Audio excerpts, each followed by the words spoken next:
My girlfriend insisted we take a relationship break, but still live together.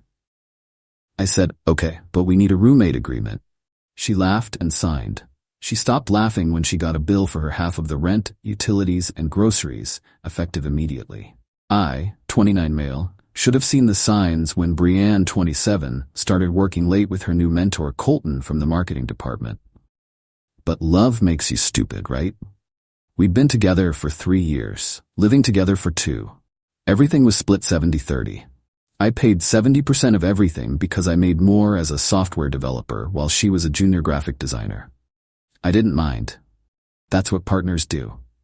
3 weeks ago, she sat me down with her rehearsed speech. I need space to find myself. We should take a relationship break but stay roommates. It's practical and mature. I stared at her. You want to break up but keep living together? It's not breaking up, it's a pause. Like hitting refresh on us. We stay friends, keep the apartment, and see where things go naturally. Translation. She wanted to test drive Colton while keeping her safety net. Okay, I said calmly. But if we're not partners, we're roommates. We need a formal agreement. She actually laughed. You're such a dork. Fine, whatever makes you feel better. I spent that evening drafting a comprehensive roommate agreement. Nothing vindictive, just standard roommate stuff. 50-50 split on all household expenses. Separate food, groceries unless agreed upon. Guest policies and quiet hours. Shared space cleaning schedule. 30-day notice for moving out. No overnight guests more than 2 nights per week. The next morning, I printed 2 copies. Brianne barely glanced at it. This is so extra, she said, signing with a flourish. But sure, if it helps you process. I smiled. Just want clear boundaries since we're starting fresh. That was Wednesday. Thursday morning, I woke up to an empty bed and moved my stuff to the spare room. By Thursday evening, I'd calculated her half of rent on the $100, itemized the utility bills, her half, $127, separated the groceries with labels, created a Venmo request for her portion. Friday morning, I left the invoice on the kitchen counter with a sticky note, due by the 1st per our agreement. She found it when she got home from her work dinner at 11 p.m. What the hell is this? Your half of the expenses? The agreement we signed? That was just, I thought you were being dramatic. You literally signed it. But you've always paid more. That was when you were my girlfriend, now you're my roommate. Roommates split things equally. Her face went through like 17 emotions.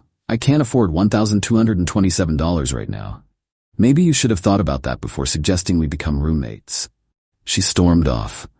20 minutes later, I heard her on the phone. He's being such a child about this. No, I can totally crash at your place. What do you mean your roommate wouldn't be cool with that? Guess Colton's living situation wasn't as available as she thought. Update 1. Holy crap, you guys called it. The entitlement has reached astronomical levels. First, she tried the guilt approach. Made her specialty dinner that I bought ingredients for, pre-agreement, lit candles, wore the dress I used to love. I miss us, she said, touching my hand. Maybe we moved too fast with the break thing. I'm respecting your need for space, I replied, pulling my hand back. As roommates. Don't be like that. Like what? Honoring your boundaries? She huffed off. Ate the entire dinner herself out of spite. Cool, that was $30 of food she just consumed. I added it to her tab. Then came the practical warfare. She forgot to transfer her half of rent. When reminded, claimed her banking app was glitching. For 5 days, apparently.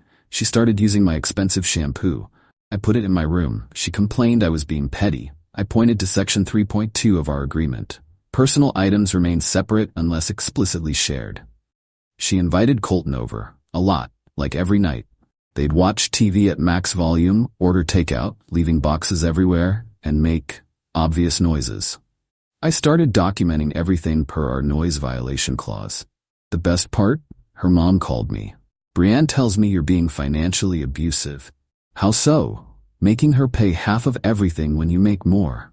She wanted to be roommates. Roommates split costs equally. But you're supposed to take care of her. I'm respecting her decision to pause our romantic relationship. This is manipulation. She literally asked for this arrangement. Click. Then Friday happened. Brianne had her friends over, Adeline, Thea, and Portia, for wine night. They got wasted. Adeline, I can't believe he's making you pay half, so toxic. Thea, men are threatened by independent women. Portia, you should sue him for emotional distress. He even labels his food now, like, grow up? I was in my room recording everything, one-party consent state, baby. They got louder and meaner. Then Brienne said something that changed everything. Whatever. In 3 weeks when the lease renews, I'm gonna tell him I'm not re-signing unless things go back to how they were. He can't afford this place alone. He'll cave. I stopped recording, pulled up my laptop. The lease renewal was indeed coming up. But here's what Princess Entitled didn't know. I'd been saving that extra 70% for months. I had plenty for a deposit on a new place. I started apartment hunting that night. Update 2. Found the perfect apartment. Same neighborhood, actually nicer building, and $300 less than our current place. Put down the deposit Monday morning. Meanwhile, Brienne escalated to DEFCON 1. She started bringing Colton over every night. They'd cook elaborate meals, using my cookware, leave dishes everywhere, and disappear into her room. The noise was obviously intentional at this point. Tuesday, I sent her a formal notice about the lease. Per our roommate agreement, this serves as my 30-day notice that I will not be renewing the lease. Please confirm your plans by EOD Friday. She burst into my room without knocking. What the hell is this? 30-day notice. It's in the agreement. You can't just leave. Section 8.1. Either party may terminate the living arrangement with 30 days notice. Where am I supposed to live? You could renew the lease yourself or find a new place. I can't afford $2,200 alone. Maybe Colton can move in? Her face went pale. He has a lease. You're doing this to punish me. I'm doing this because I want to live somewhere without hearing my ex have sex through the walls every night. She started crying. Not sad tears, angry tears. You're ruining everything. I'm respecting your decision to be roommates. Roommates move out sometimes. She slammed my door so hard a picture fell off the wall. That night, she had a meltdown to Colton. I heard everything. He's abandoning me. Can't you get out of your lease? What do you mean you live with your ex? She's just a roommate now? Why can't I stay there? What do you mean she wouldn't be comfortable? Apparently, Colton's living situation was complicated, shocking. Wednesday, Brienne tried a new tactic. She called my brother Jerome. Jerome texted me. Bree says you're kicking her out? Nope, not renewing the lease. She has 30 days to figure it out. She's crying, saying you're heartless. She wanted to be roommates. LMAO, savage. Mom wants to know if you need help moving. Thursday was when she went nuclear. I came home to find my gaming setup in the living room with a sign. Communal property now, share and share alike. I took photos, then moved everything back. Left her an invoice for $50 unauthorized touching a personal property fee as outlined in Section 4.3. She lost it. There's no Section 4.3. I showed her the agreement. There absolutely was. She'd signed it without reading. Friday, she didn't come home. Crashed at Adeline's apparently.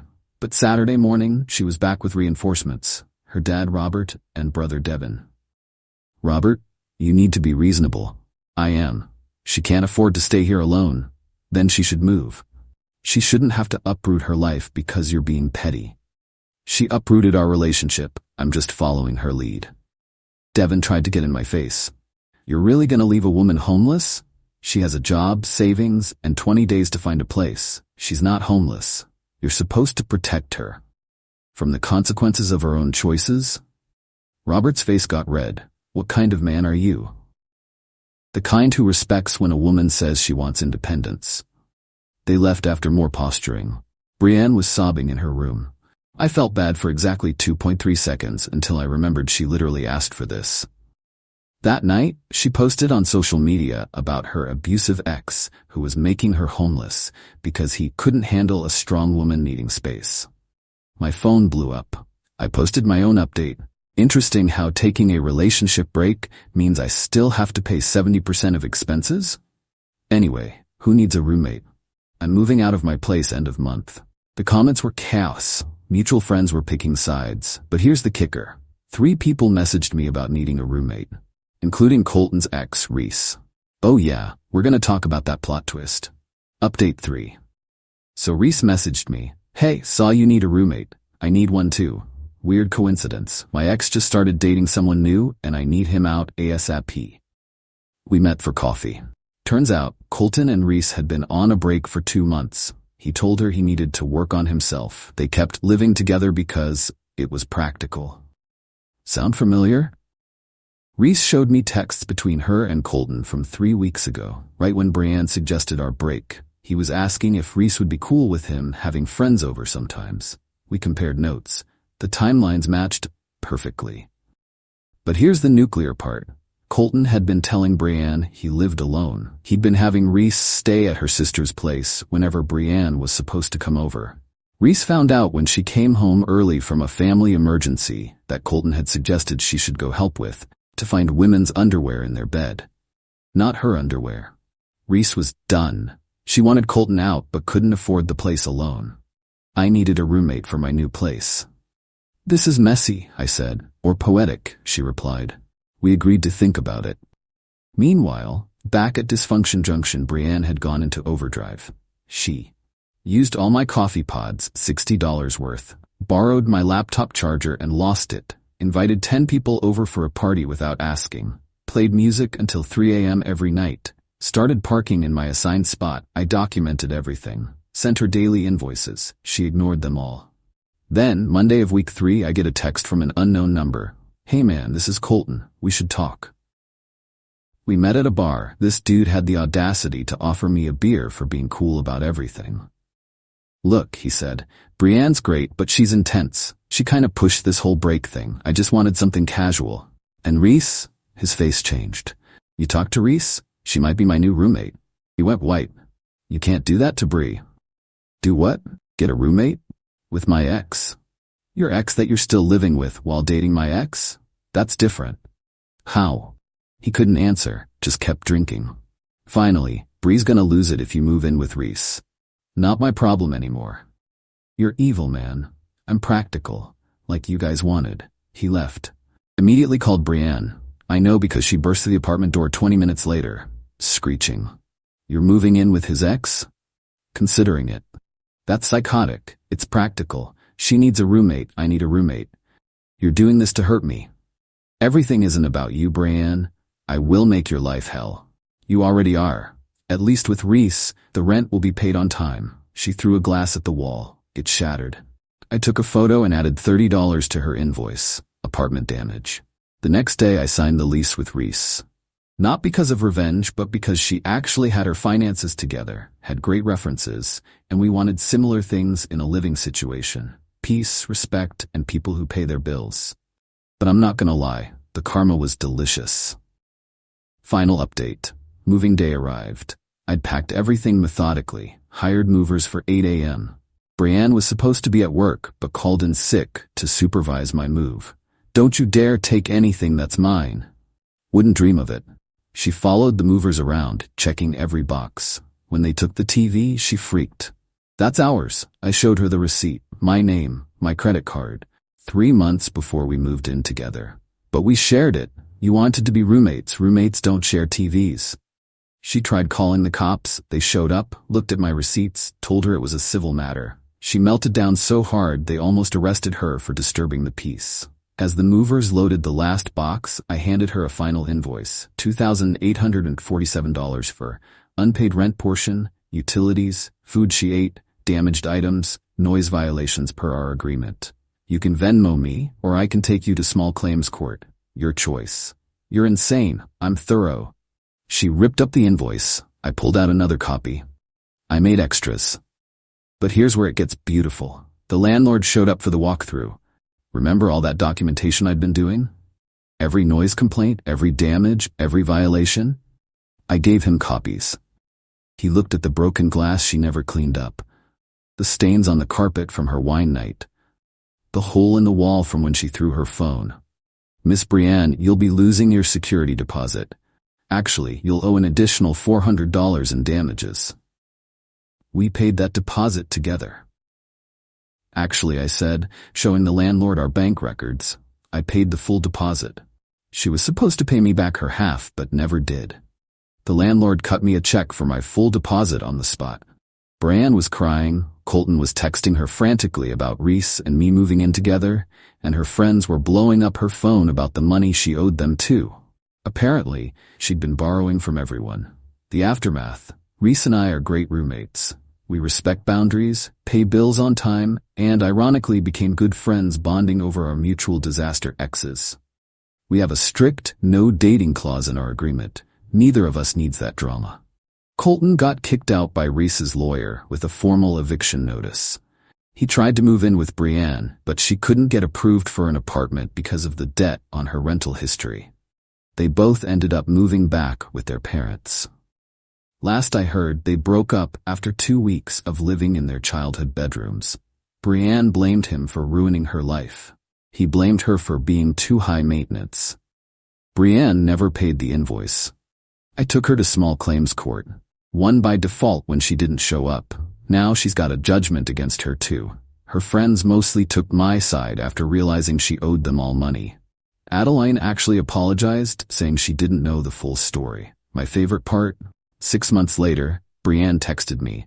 "I know you hate me, but I realize now I messed up. You were an amazing boyfriend and I threw it away for nothing. Can we talk?" I replied, "Per our agreement, all communication should be about outstanding debts only. You still owe $3,247 with interest." She blocked me. Reese saw the text and laughed so hard she snorted beer. We high-fived and went back to watching our separate TVs in our respective rooms like proper roommates. My brother said I was savage. My mom said I was brilliant. My dad just said, "Never date someone who can't math, son." Solid advice. Oh, and the best update? I'm dating someone new. Piper from my climbing gym. She thinks the whole story is hilarious. First thing she said when we decided to be exclusive: "Just so we're clear, if we ever move in together and I want a break, I'm moving out." I can do math. She's a keeper.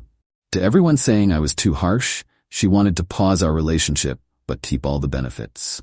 She wanted independence, but not responsibility. She wanted to test drive a new guy while I paid for her parking spot. Nah. Play stupid games, win stupid prizes, and before anyone asks, yes, this is all legal. Yes, I kept all the documentation. No, I don't feel bad. She literally asked for this arrangement.